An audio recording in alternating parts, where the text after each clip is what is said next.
muallifi rahimahullah wa adaman naf'a bihi wa bi barakati ulumihi fid darain. Subhanaka la ilma lana illa ma 'allamtana innaka antal alimul hakim. Al-Fatihah khususan ila ruhi ummi Hajjah Siti Fatimah binti Haji Jamhuri wa thumma ila ruhi abi Kiai Haji Muhdin bin Kiai Haji Irsyad anna Allah ta'ala yataghashshahuma birrahmah wal maghfirah wa yaj'alu qabrahuma rawdatan min riyadil jannah wa ila akhi Haji Amanuddin bin Haji Khairuddin anna Allah ta'ala yaghfir lahu wa yarhamhu. Al-Fatihah.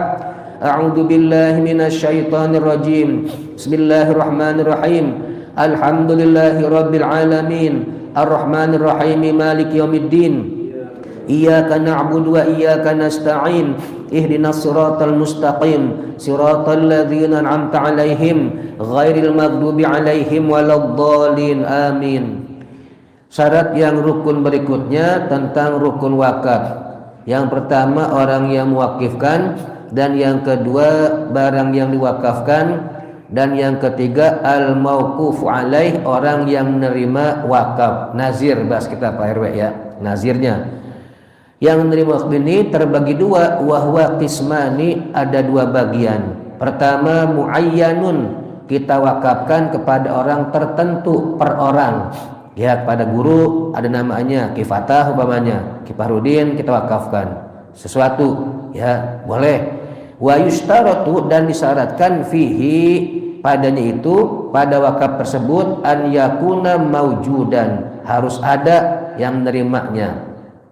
Fala yasihul waqfu, maka tidak sah wakaf itu ala waladil waqifi, kepada anaknya, anak yang belum lahir, wala waladalahu, dan pada anak-anaknya lagi cucu.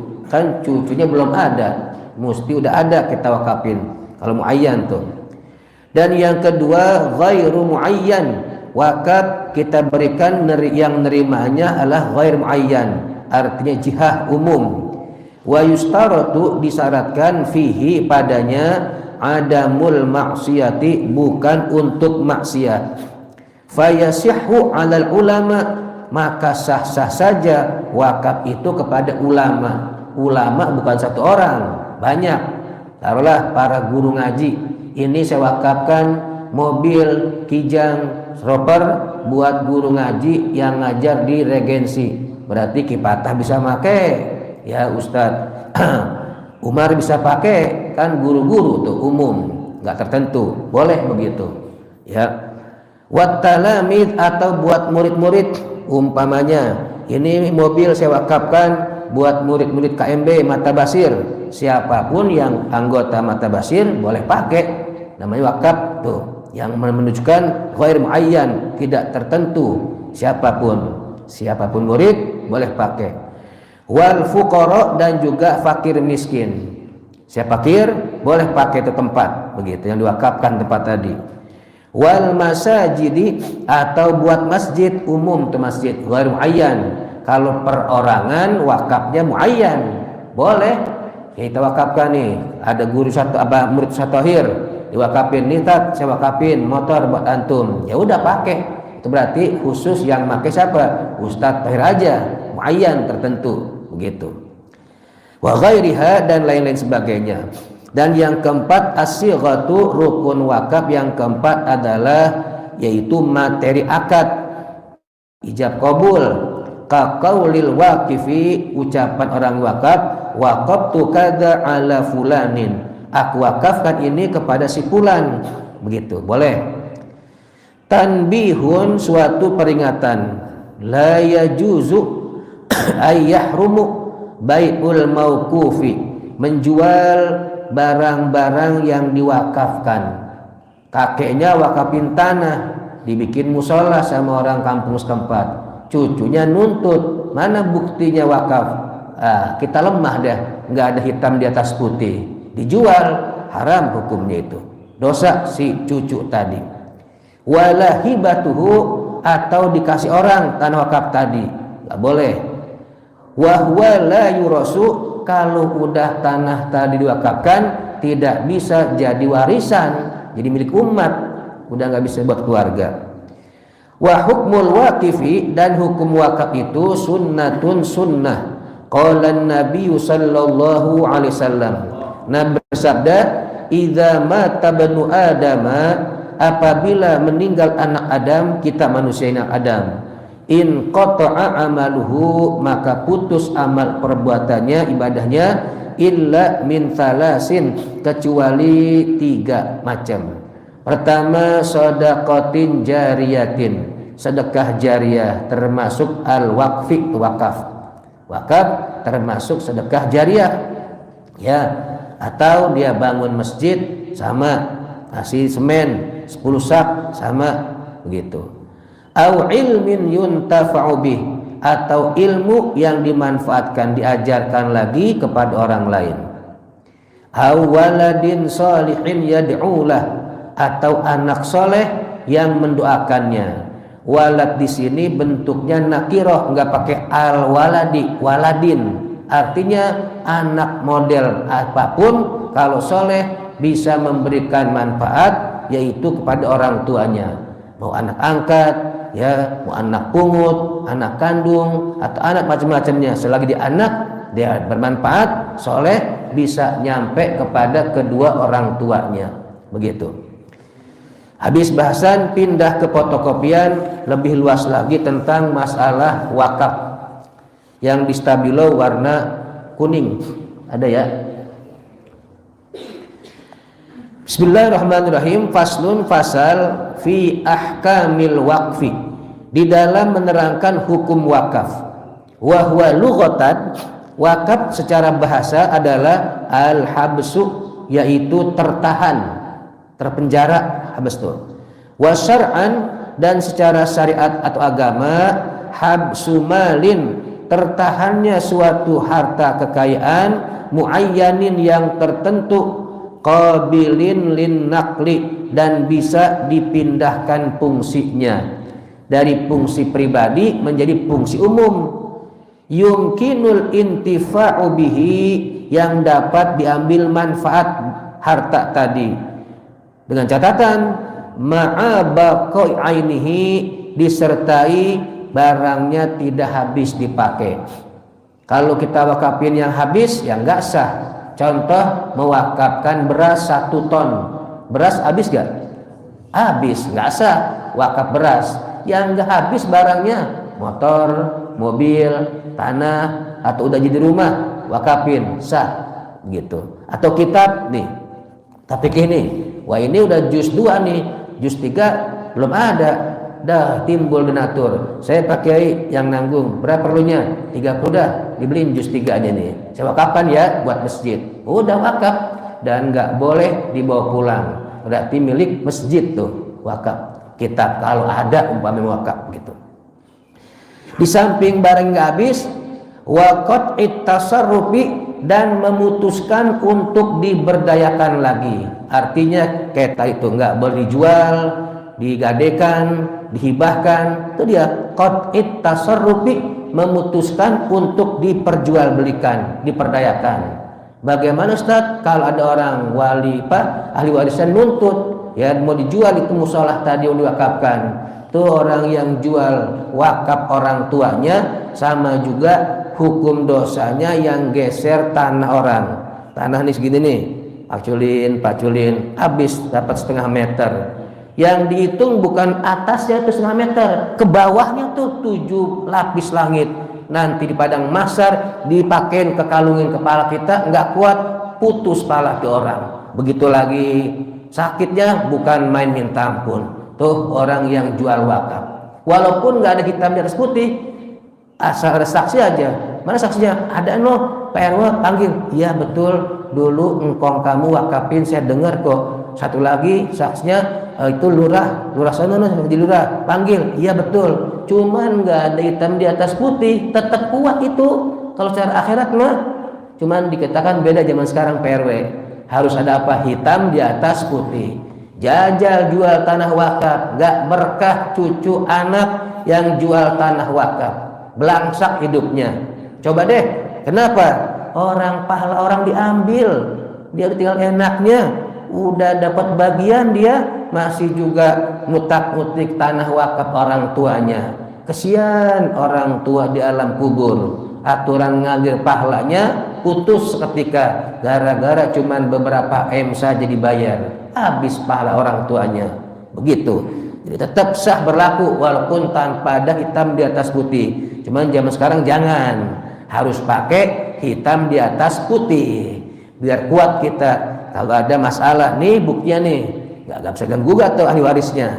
Begitu. Memang kadang-kadang orang yang mulai ngotak-ngatik wakaf, dua faktornya. Pertama udah mulai silo sama dunia, yang kedua udah mulai kekurangan. Begitu biasa itu. Ya. Jadi pertahankan masjid ke, musola ke, duta atik, menang kita, ya cari jalannya gimana juga. Jangan sampai kejual atau diganggu gugat tanah wakaf, apalagi udah berdiri kayak masjid begini nih. Pertahankan, itu termasuk jihad kita kepada Allah Subhanahu wa taala. Dan kesian orang yang mewakafkan tanah ini nih untuk masjid tersebut. Begitu. Baik, kita lanjut. Kemudian ala an yasrifa, dan itu barang yang diwakafkan tadi hendaknya diperdayakan fi jihati khairin, untuk hal-hal yang baik-baik, taqarruban, dalam rangka mendekatkan diri ilallahi ta'ala, kepada Allah ta'ala. Tujuannya biar mendekatkan diri pada Allah, gampang dapat pahala mengalir terus tatkala dia udah meninggal dunia. Nah sekarang syarat yang mewakafkan nih, wa syartul waqifi, dan syarat orang yang mewakafkan sihhatu ibaratihi, orang yang dipandang sah ucapannya, didengar ucapannya. Ada orang yang nggak dipandang ucapannya, ada orang gila didengerin, begitu kan bahasanya ya.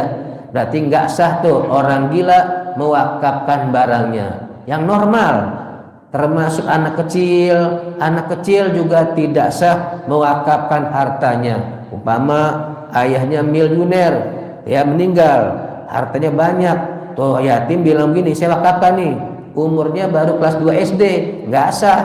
Kenapa? Belum akil balik soalnya. Harus sihhatu ibaratihi, harus dipandang sah ucapannya.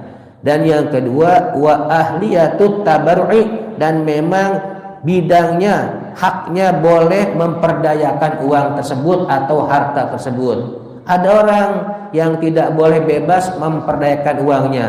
Di antaranya orang yang sakit, yang sudah tidak diharapkan lagi sembuhnya.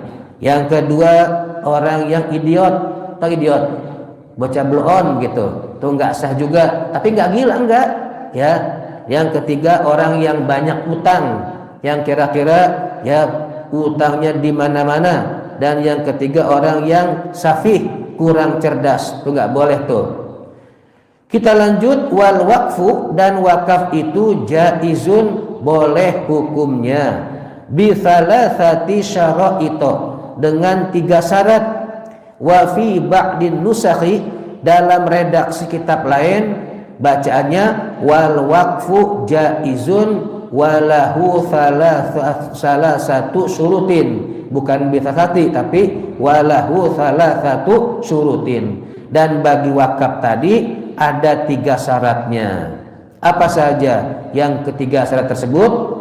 Ahaduha, yang pertama, an yakunal mauqufu, barang yang diwakafkan tadi mimma yuntafa'u bihi, barang-barang yang bisa dimanfaatkan. Kalau yang nggak bisa dimanfaatkan tidak sah akad wakafnya. Ma'a baqaihi, disertai barangnya tetap nggak habis dipakai. Begitu. Kalau kita wakafin, saya wakafin sabun mandi 1 truk, sah nggak wakafnya? Enggak. Kenapa? Sabun mandi habis. Gitu, atau minyak wangi lah, nggak sah. Wa yakunu al-intifa'u mubahan maksudan, dan manfaatnya tersebut mubahan, yang dibolehkan oleh agama. Kalau manfaatnya tidak dibolehkan agama, nggak sah wakafnya. Maksudan, dan tujuannya tertentu, ada tujuan tertentu. Buat apa nih? Buat masjid, buat rumah singgah, harus ada tujuannya itu. Orang wakaf begini, saya wakafkan tanah saya 500 meter. Buat apa? Terserah deh, nggak sah. Bilang gini, buat apa? Buat masjid. Buat apa? Buat musola. Buat apa? Buat rumah singgah. Begitu gurunya, tentukan tuh. Ya maksudan, ada tujuannya. Sehingga kalau orang wakaf tanah 500 meter, buat apa? Masjid. Ya udah masjid. Seiring waktu tambah penduduknya, itu masjid dipugar, akhirnya dibikin lantai 2 di atas tuh. Lantai 2 dibikin buat madrasah atau aula, bahkan di atas aula tadi disewakan untuk hajatan. Boleh nggak? Boleh. Cuman dalam mazhab Syafi'i, orang perempuan yang haid tidak boleh diam tinggal di masjid. Atas kan buat resepsi, awal wakafnya kan buat masjid tuh. Kecuali waktu awal wakaf begini, ini tanah saya 500 meter, saya wakafkan 2 fungsi ya, buat masjid dan buat aula. Pak, masjid yang mana? Terserah, atas boleh, bawah boleh. Aula di mana aulanya? Terserah, aula boleh di atas, boleh di bawah. Nah itu boleh tuh. Pas dibikin atas masjid, bawah aula. Nah, maka yang di aula tadi dipakai resepsi, orang yang haid menstruasi masuk nggak apa-apa. Karena awal wakafnya diniatin buat 2 tuh. Begitu. Ini masjid nih, ya Regensi Al-Mukhlisin. Seiring waktu di lantai 3, 1, 2, 3. Bawah masjid, lantai 2 buat resepsi, 3 buat kolam renang, umpama gitu ya. Boleh-boleh saja, umpama. Terus ada resepsi hajatan hari Minggu, kita diundang. Ya, yang haid tuh gak boleh naik ke atas, 1 atap tuh masjid tuh. Kecuali waktu awal wakafnya, ini tanah saya wakafkan buat masjid dan buat aula, baru tuh boleh pakai gitu, karena 1 atap ya. Begitu udah dipisah jadi fungsinya. Banyak tuh di masjid daerah Pasar Minggu, ada kan ya, pinggir jalan, bawahnya masjid, atasnya buat apa itu? Tempat resepsi disewakan, boleh. Income kan buat masjid tuh bagus. Cuman aturannya orang haid tidak boleh masuk ke masjid, termasuk walaupun itu tempat resepsi, karena awalnya diniatkan buat masjid. Emang ada berapa macam sih yang tidak dibolehkan oleh orang yang haid? Kajian insya Allah kita bahas pada minggu besok di BSKKMB Basecamp. Ada 10 macam larangan bagi perempuan yang haid tidak dibolehkan. Di antaranya diam di masjid. Lebih jelasnya ditunggu kehadirannya pada malam minggu besok. PRW dimohon kehadirannya ya. Juga Pak Ustadz Rudi, Haji Rudi dimohon kehadirannya.